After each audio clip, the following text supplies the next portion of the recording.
Year's Eve is typically a joyous occasion. It's a sign of change, that the old is fading away for new. It's a time to celebrate a promising fresh start, generally with your family and closest friends. In Japan, this day is known as, and it is widely regarded as one of the most important days of the year.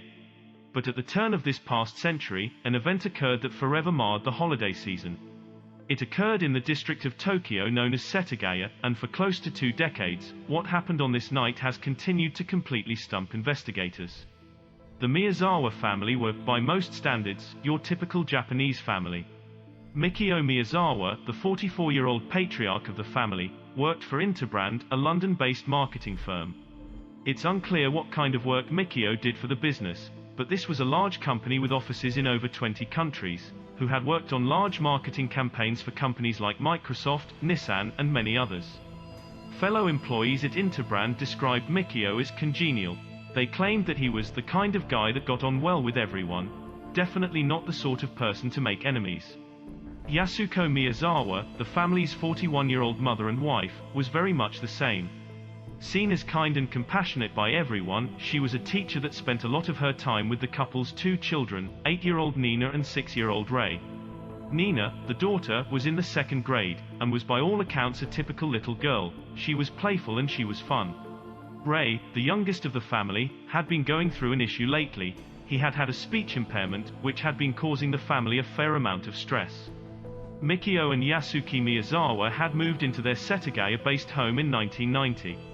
At the time, it had been a burgeoning development with over 200 families, and it seemed like a nice enough area to raise a family. Setagaya, one of Tokyo's 23 districts, the 2nd largest of them all, located just southwest of the main city. Just a short distance away from the Tokyo Bay, Setagaya is a very residential-looking area that stands out from its busy, cramped surroundings. The Miyazawa family home was an interesting thing, in and of itself. The home was a shared building that was split into 2, so on the outside, it looked like one house, but was much closer to a duplex than anything. It allowed the Miyazawas to live right next door to Yasuko's family. Her mother, mostly, but also her sister and her brother-in-law, who lived with her during this time period. The most impacting fact of the house, though, was the park right behind it. The park had been there for years now, but the city had been planning on expanding it. This meant that most of the Miyazawa's neighbors had been moving out in recent months, in order to make way for this expansion.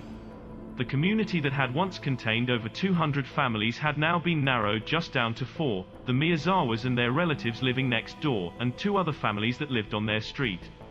Besides that, it was a ghost town of a neighborhood. In the week leading up to New Year's Eve, Mikio had confronted a group of loud and obnoxious teenagers at the skate park for making too much of a racket. At around the same time, a witness reported seeing him confront a group of young rebels that belonged to the Boshizoku, a Japanese motorcycle gang of sorts.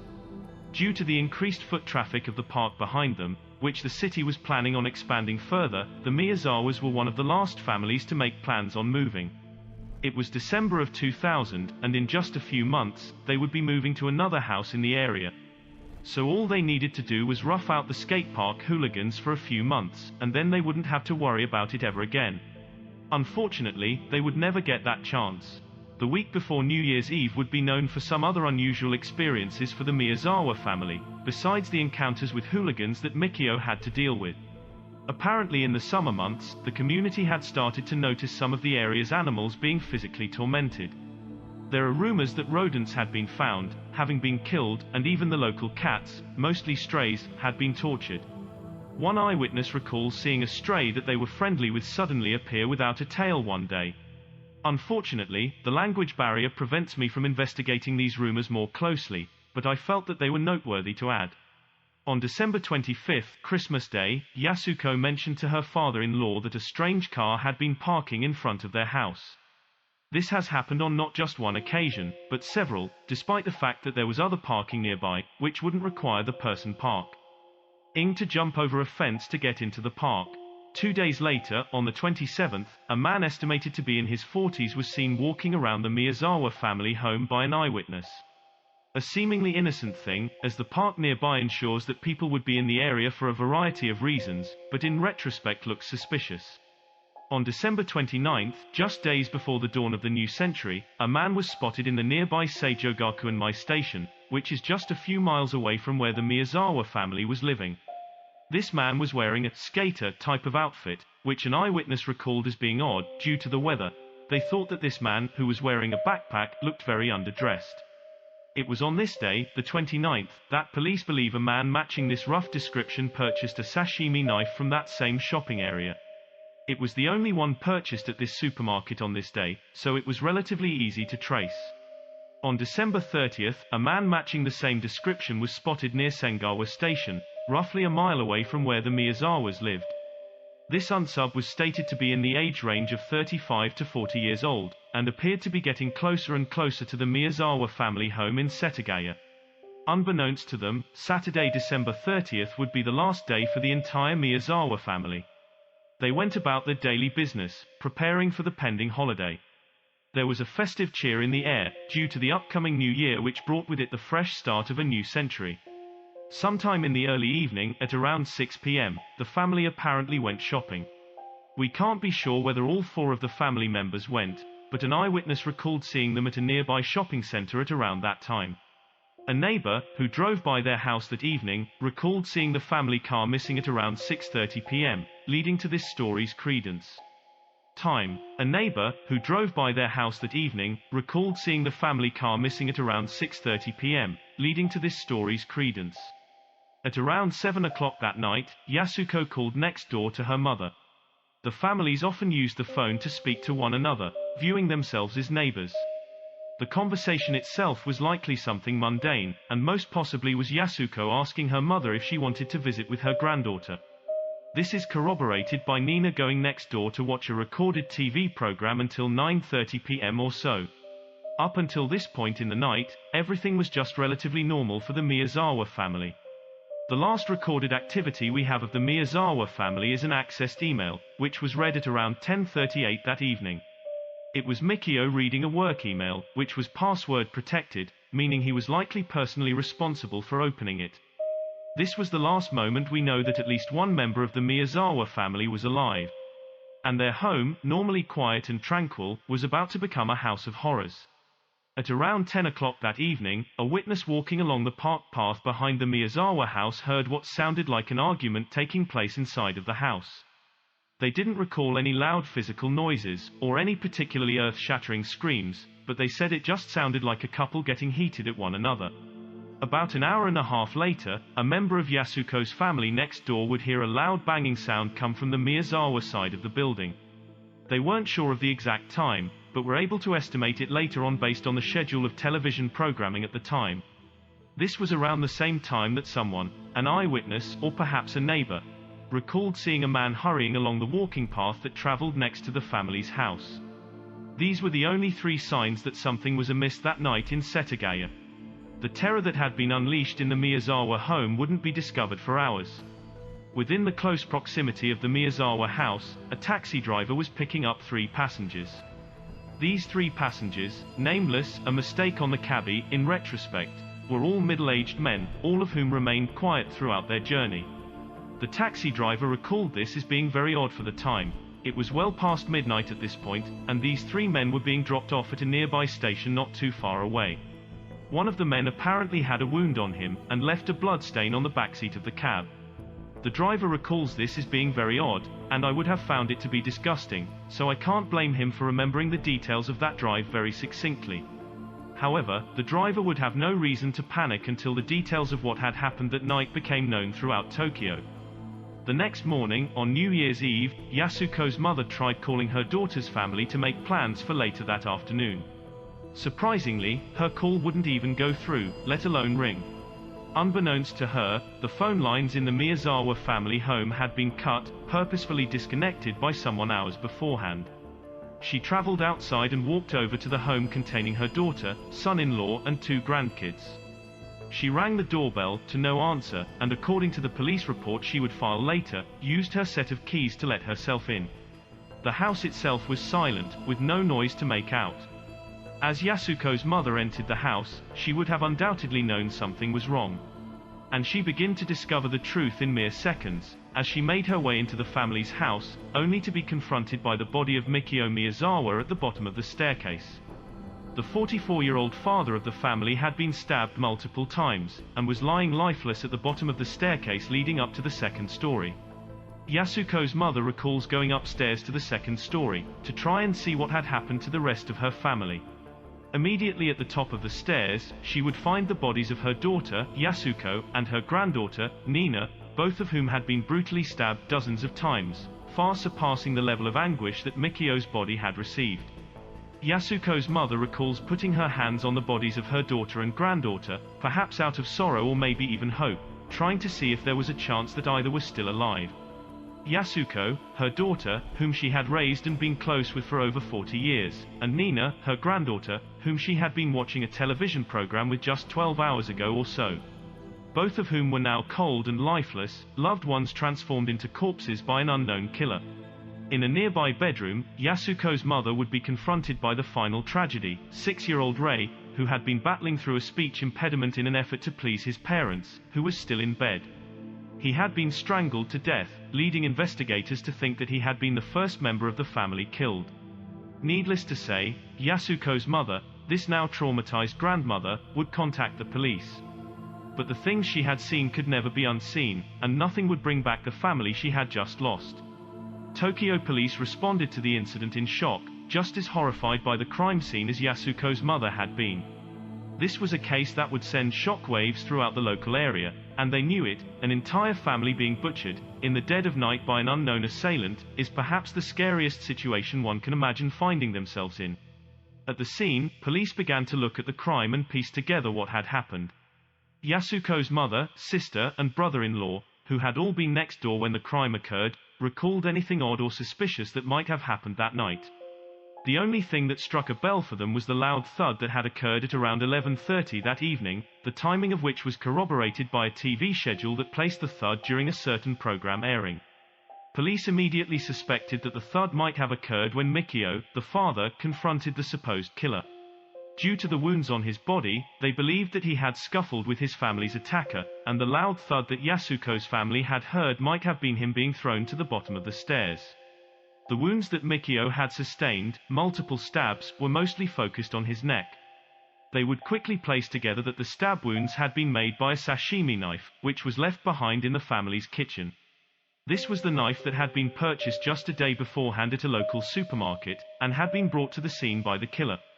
However, in the process of attacking Mikio, the knife had broken in some way. Unfortunately, the details of how, exactly, the knife had broken is something I do not have. But based on the evidence found at the scene, police immediately theorized that the broken knife had been just one of two murder weapons. The other was a knife the killer had found in Mikio and Yasuko's very own kitchen, which was used to kill the two women upstairs. Most unusual about Mikio's body being discovered is that he was still wearing day clothes, business-friendly attire that he would wear out and about. And one report I read online stated that he was still wearing one shoe. But since I can't find that factoid posted anywhere else, I'd take that with just a grain of salt. As for the bodies of Yasuko and Niina, I need to discuss the layout of the family's home pretty quickly. The layout of the house is hard to describe, so I will be posting pictures made with a 3D model on the podcast website. But, anyhow, the house was built in a way that at the top of the stairs leading up to the second story, was a ladder leading up to a third-story loft. The third-story loft had a bed and a television, so many have assumed that both Yasuko and Niina were up there at the time of the murders, watching TV and perhaps lying down in bed. The bodies of both Yasuko and Niina were found at the bottom of the ladder leading up to the third-floor loft, having been stabbed multiple times. Investigators noted the stab wounds as being excessive, and figured that both victims had been stabbed well beyond their point of death. This led to many theories that the killer was a woman hater of sorts, or at least held some aggression towards women and girls. Sadly, this is not a sentiment altogether uncommon in these types of murders, but would come to be relevant to the later investigation. The family's son, Rei, as I stated earlier, was found in bed, having been strangled. Police were originally stumped as to why Rei had been saved of a brutal stabbing death like the rest of his family, but as they began to piece together the clues, figured that he was the first of the family to be killed. His final moments, while saved from the terror of his family being attacked before him, were still likely marred by a confusion that his 6-year-old mind wouldn't have been able to comprehend. That afternoon, roughly 6 hours after the bodies had been discovered, a young man was admitted to a medical center in Tobu Nikko Station. Tobu Nikko Station is a few hours north of Setagaya, the Tokyo district that the Miyazawa family lived in, and the two have many connecting trains that travel between. This man, told to be in his 30s, was admitted without giving up his name or the reason for his injury. The injury itself was a hand wound, which was apparently severe enough to have exposed bone. Staff at the scene were surprised at how nonchalantly the man was treating the injury, and viewed him as rather suspicious, hence their decent recollection of the details. This man, as I stated, looked to be well into his 30s, and was wearing a black down jacket with jeans. Despite not giving up any details about himself, the man was treated and then released by the medical staff, who had no idea what had happened just hours beforehand. Much to the police investigators' surprise, the crime scene was absolutely covered in evidence of what had happened in the early morning hours of December 31st. First and foremost, the police had uncovered the holy grail of any investigation by discovering the murder weapons early on. Both knives, the one purchased on the 29th and the other, one of the Miyazawa's kitchen knives, were found easily in the kitchen, with blood still on them. Many police investigations stumble without a murder weapon, but in this case, the police had uncovered two within the early minutes of the investigation. Besides the knives, though, police would uncover that the Miyazawa family home was a treasure trove of evidence leading them to piece together what had happened that night. They would find the family's first aid kit had been opened, likely by Yasuko and Niina, sometime during the assault itself. Some of the pieces of bandaging from the first aid kit were found with 8-year-old Niina's blood on them. In the upstairs bathroom, disgustingly, police would find unflushed feces. This had apparently been left by the killer, either too ignorant of DNA testing, or too proud of his ability to get away with it. Upon investigation, analysts would discover remnants of a sesame spinach dish, containing string beans, which had likely been eaten elsewhere. In the years since, internet web sleuths have called this somewhat of a boring dish, the kind a mother would feed her son. This has evolved into a leading theory of a man that still lived at home with his mother, which I'll address in a little bit. All over the house, left behind haphazardly in bloodstains and in dirt, were the footprints of the assumed assailant. These shoe prints would become widely known as belonging to a specific type of Slazenger shoe. Slazenger shoes, at this point in time, were available all over Japan, but the shoe print left behind was a very specific size not found in Japan. This shoe size was a Korean shoe size, and the shoe would have likely only been found for sale in South Korea, which jump-started many theories about the killer's ethnicity. Other than the bandages from the first aid kit used by 8-year-old Niina, there were also towels and women's sanitation towels which were found, with unknown blood on them. To detectives, this was a startling find. It gave credence to the notion that Mikio had fought the attacker on the stairs, likely resulting in an injury to the assailant that required quick medical attention of his own. Police would have to send the blood samples away for testing, a process that is by no means an overnight solution. Until then, they would have to keep searching for evidence, which the killer had left behind, as if intentionally. The most startling evidence uncovered in the investigation was a variety of clothing and items brought by the killer, or killers, and then simply abandoned. It was as if the killer had left the clothing on purpose, or at least paid no mind to leaving the items behind. The long-sleeved shirt was the most noteworthy of the items, due to the bloodstains found on it. It wasn't the same style of clothing anyone in the family would have worn, and wasn't the right size, regardless. The shirt was white with purple sleeves, and was only available in Maruru shops, a retail chain that also sold the type of gloves and hat found at the crime scene. The handkerchief was also noteworthy in its own way, as police discovered that the item had been ironed prior to use. This was odd, simply because very few people would go through the effort of ironing a handkerchief. Plus, the idea of a young skater using a handkerchief is, in itself, somewhat of an odd notion, so internet theorists have attributed the handkerchief being ironed to another clue of the alleged killer living at home with a mother figure. Other than the clothing, however, the killer left behind yet more evidence, in the form of personal items. The first and foremost of these items was a hip bag, like a mix between a messenger bag, a small backpack, and a fanny pack. It's hard to describe without me sounding incredibly fashionably deficient, so I recommend just Googling it for your own mental image, if you're like me before this episode who had no idea what it was. The hip bag itself was rather innocent looking, but did contain some pieces of evidence that would continue to guide the way investigators approached the case. The first piece of evidence was a piece of grip tape used for the surface of skateboards. The second was the trace elements of Draca Noir, the cologne found on the handkerchief. The last piece of evidence taken from the hip bag, most shockingly, was sand. Prior to the making of this podcast, I had no idea how intricate and advanced the scientific testing of sand was. That may sound silly, but it's absolutely true. Apparently, forensic analysts can take a piece of sand and pinpoint the exact area that the sand came from, within a bubble of 50 to 100 miles or so. The sand found in that hip bag could be identified by the area it came from, which pointed to the southwestern United States.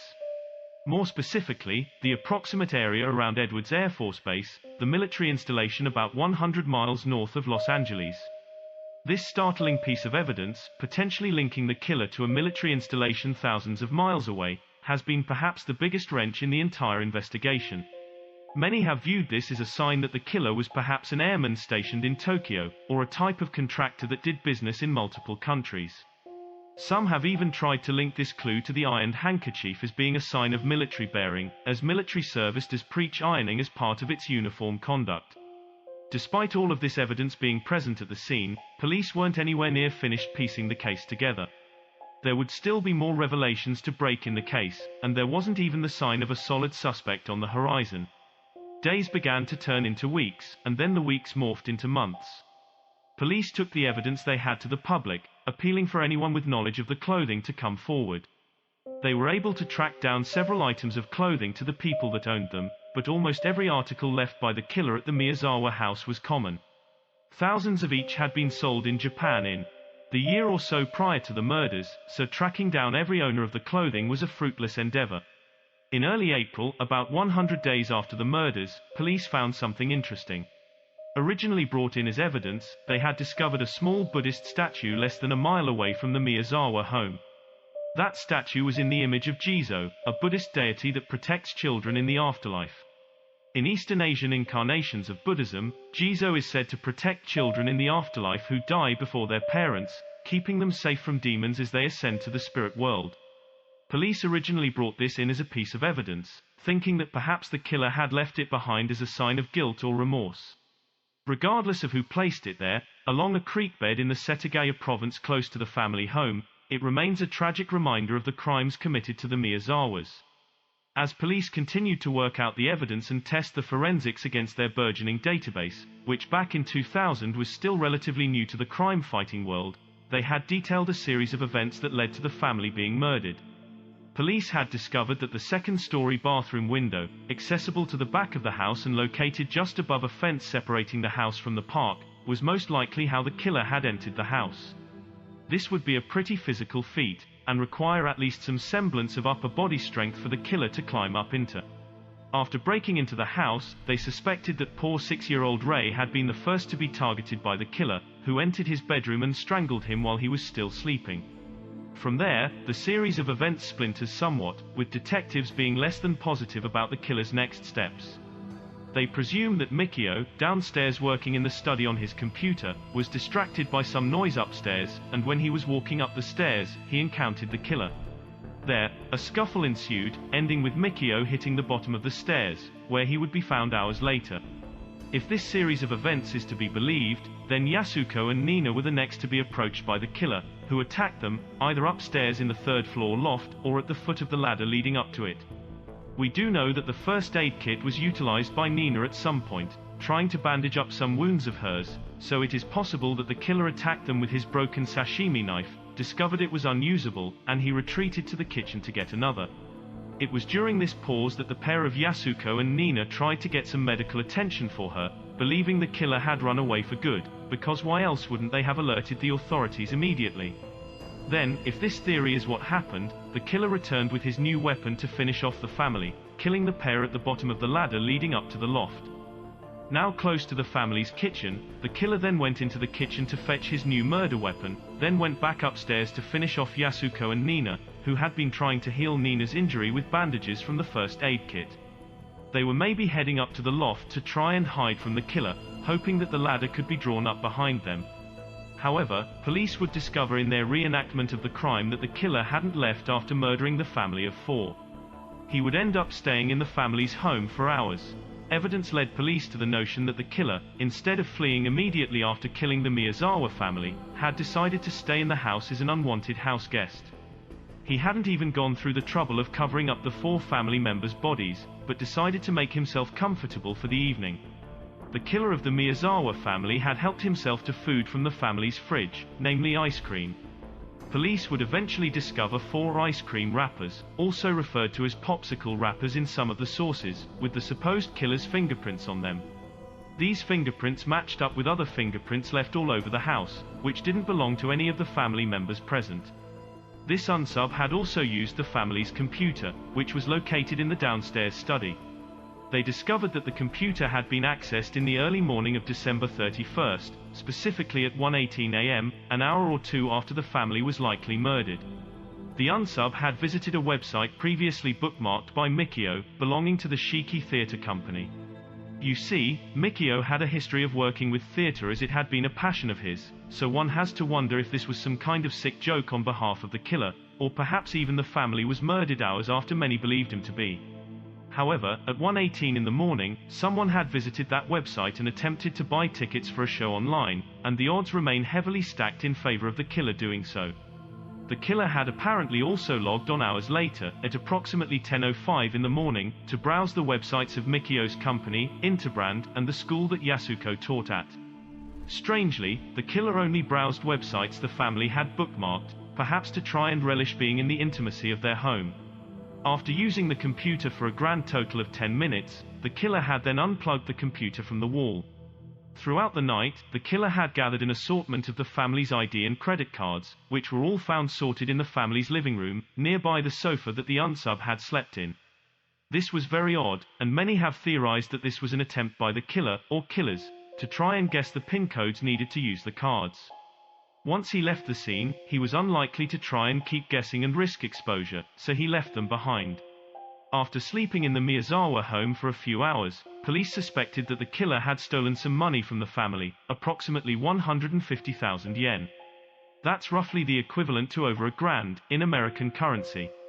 However, the investigators were able to easily find more money in the family's study, where the killer had been eating ice cream and using the computer, leading them to think that this wasn't a simple robbery. Also, if this had been a robbery, the killer might have stolen some valuables, but it looked like the family's belongings were all left behind. The only item believed to be missing was an old jacket, which had belonged to Mikio, but that was it. Over the years, no nuances have come to light. The unknown killer had become an urban legend, the type told by those who remembered an entire family murdered by a midnight demon. We have our fair share of those in the Western Hemisphere, as well, offenders whose antics become larger than life in the retelling of their stories. But in 2006, forensic testing had progressed to the point where investigators could bring this demon back to life. Or, at least, take him from the mid-2000s zeitgeist of the Setagaya district and transform him back into a mortal man, made of flesh and bone. Using the blood left on towels and feminine products at the scene, DNA genome testing had been utilized to find out exactly what kind of person this killer was, and the results were unexpected. Police discovered that the likely killer of the Miyazawa family was mixed race, and probably not a Japanese citizen. The unsub's parents had belonged to 2 varying cultures, one of which was Eastern Asian and the other was of Southern European descent. The killer was a male of Asian extraction, a police source told the magazine Japan Today. His DNA carried a marker from his father that occurred in 1 out of every 13 Japanese, 1 out of about 10 Chinese, and 1 in every 5 or so Koreans. Based on mitochondrial DNA, his mother had an ancestor originating from the southern Mediterranean area, probably around the Adriatic. Just to clarify that statement a little bit, there is a chance that the perpetrator of this violent act is a Japanese citizen, but with the fingerprints not matching up with anything over the past 16 years, the odds are slim.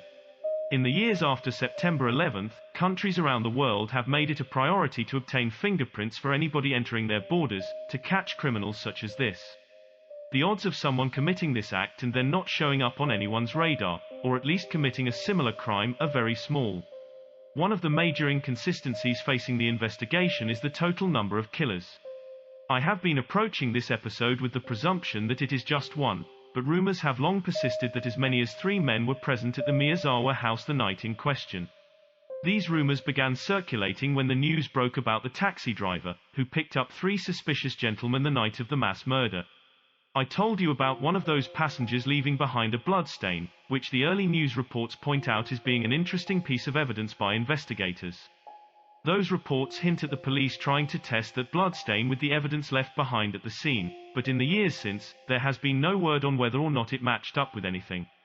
One has to assume that it turned out to be a false lead, or led to a dead end for the investigation. However, it is also worth articulating a counterpoint, that the evidence found in the hip bag, some sand, could also be an accidental misdirection. It is very possible that the bag itself had been obtained second-hand by the killer, as many skateboarding items are purchased in a thrift shop, or at a used skateboarding shop, or even on a site like eBay, which was very active at this time in late 2000. Another major theory regarding the killer is that he was a traveling vagrant, who utilized the train system to make his escape. This is due to the Miyazawa home being located in Setagaya, a large district of Tokyo with easy access to several train systems, a couple of which were less than a few kilometers away. That, paired with the unnamed man who was treated at a train station's medical center just a few hours away, has led many to believe that he might be a wandering criminal, who simply took advantage of the situation. In December of 2015, noted true crime author Fumiya Ichihashi published a Japanese-language book titled, in English, The Setagaya Family Murder Case.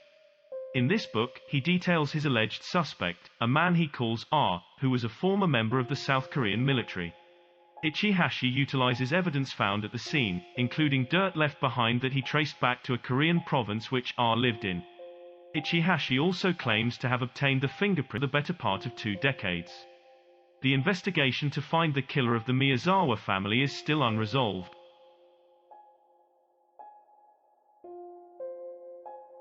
Thank you for watching this video. If you